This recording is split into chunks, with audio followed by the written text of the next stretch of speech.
Who invented maple syrup? My theory on who should get credit? Squirrels. Yes, I'm crediting a 15 million gallon a year industry to a rat with a furry tail and an appetite for nuts. And with a $76 a gallon price tag, she'd be one wealthy squirrel. Sadly, the squirrel didn't act fast enough on her discovery, and the secret fell into the hands of the original observers of nature, the Iroquois Indian women. These brilliant women living in areas now known as Quebec, Ontario, Vermont, New York, and Maine observed the squirrels tapping trees with their little front teeth and gorging themselves on sap every spring, and decided to try it out for themselves. Bam! Sap becomes the favorite drink of Iroquois Indians. Fast forward a couple hundred years, enters the colonists in their metal cookware, making boiling sap possible in the beginning of maple syrup production. The demand for maple syrup grew to epic proportions as the anti-slavery movement grew. You see, slaves made cane sugar, and it was no longer cool to use slaves. Thank goodness. So maple syrup became a replacement for cane sugar, especially up north. Fast forward a couple hundred years more to 2020, and here I am today to show you how to make like a squirrel and tap a tree. Before we get started though, let's take a crash course in tree anatomy. The outside of the tree is what we see every day. It's the bark. It protects the insides of the tree. Going deeper, we have the xylem and the phloem. The xylem and the phloem are tiny networks of tubes going up and down the tree. The xylem brings water from the roots up to the rest of the tree. Phloem brings sugar in the leaves made during photosynthesis down to the rest of the tree. Cambium is next year's xylem and phloem. Heartwood is previous year's xylem and phloem, making up the rings on a tree. All trees have sap, but not all sap is suitable for pancake syrup. Sugar maples are most famous for their sap, but any maple will do. This is what a maple leaf looks like and what its helicopter-like seeds look like. So what do we need to tap a tree? Well, the first three things on the list, a measuring tape, chalk, and a compass, will all help in measuring and marking our tree. Safety glasses, because no one wants to lose an eye over maple syrup, a drill, an extension cord, tape, a drill bit 5/16 of an inch, a spile, also 5/16 of an inch, a hammer, tubing, which nowadays comes with your spile, a 1-gallon container, and of course, a maple tree. So let's get started.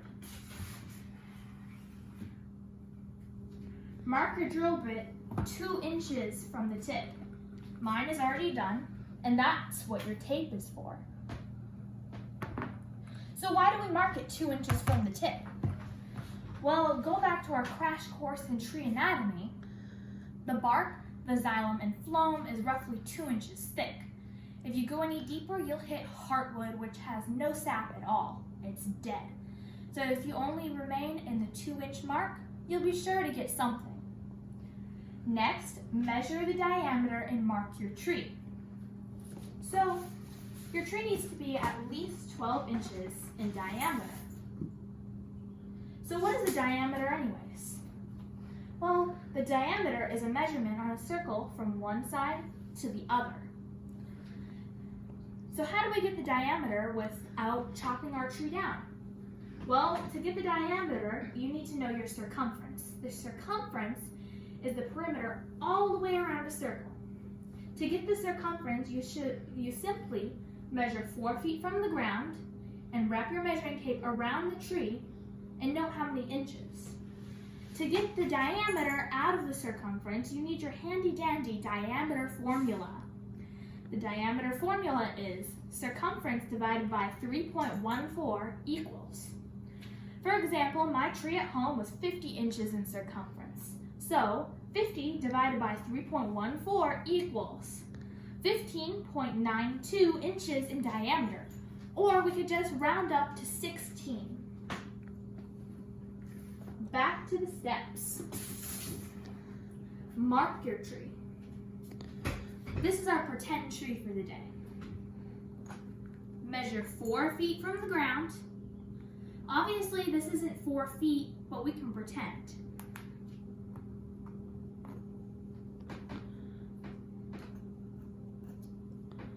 And mark it with your chalk. By the way, this is where your compass comes in. It's preferred that you mark on the south side of the tree. We mark it on the south side of the tree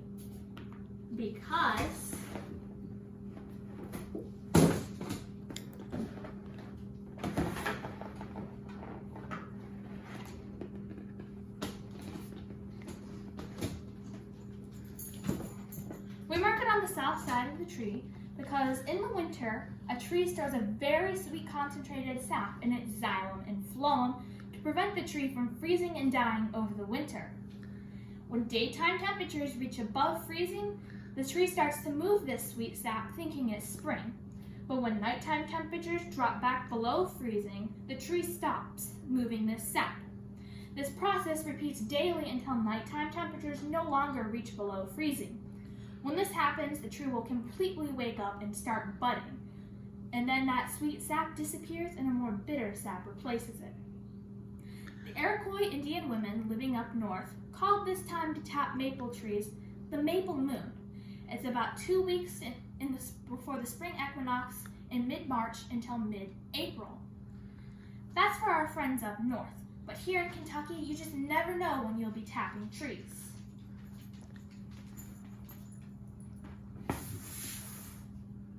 Next, put on your safety glasses and drill a slightly downwards angle. Make sure your drill is pointing upwards so gravity will work for you and flow the sap.